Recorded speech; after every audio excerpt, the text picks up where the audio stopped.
ডুকরি ব্লকের অন্তর্গত বল্লভপুর গ্রাম পঞ্চায়েতের পশ্চিম দুর্গাপুর এলাকায় লাগাতার বৃষ্টির জেরে ব্যাপক ক্ষতির মুখে পড়েছেন স্থানীয় কৃষকরা।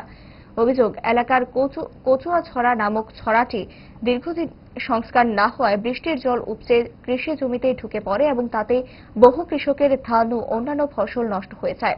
স্থানীয় কৃষকদের দাবি, বিগত সরকারের আমলে নিয়মিতভাবে কচুয়াছড়ার সংস্কারের কাজ করা হলেও বর্তমানে সেই কাজ বন্ধ হয়ে রয়েছে।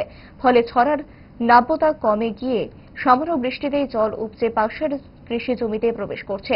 এতে করে চাষের ব্যাপক ক্ষতি হচ্ছে। ঘটনার খবর পেয়ে এলাকায় যান সারা ভারত কৃষক সভার ডুকরি মহকুমা কমিটির সম্পাদক রাজকুমার চৌধুরী, কৃষক নেতা যতীন্দ্র সরকার, সুজিত রায় সহ অন্যান্য নেতৃত্ব।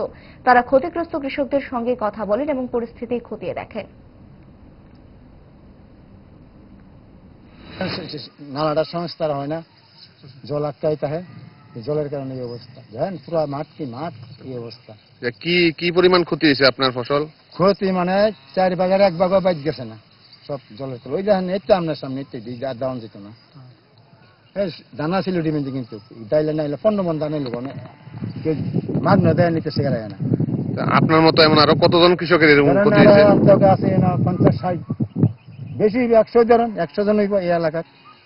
এই সরার কারণে জমি করতে পারে না। এই যে ক্ষতি যে হয়েছে, এই ক্ষতির কারণে সরকার থেকে কোনো ধরনের কোনো সাহায্য পাইছে? আমরা কানে কোনো সাহায্য আসেও না, কোনো কথা শুনছি না। সরকার বা পঞ্চায়েতের কাছে জানাইছেন না আপনাদের ক্ষতির ব্যাপারে? ও বাবা, এই এলাকার মেম্বার আছে, প্রধান আছে, সবাই দেখে বয়ে বয়ে জল দেহে, তারা জানে না মাছ ধরে।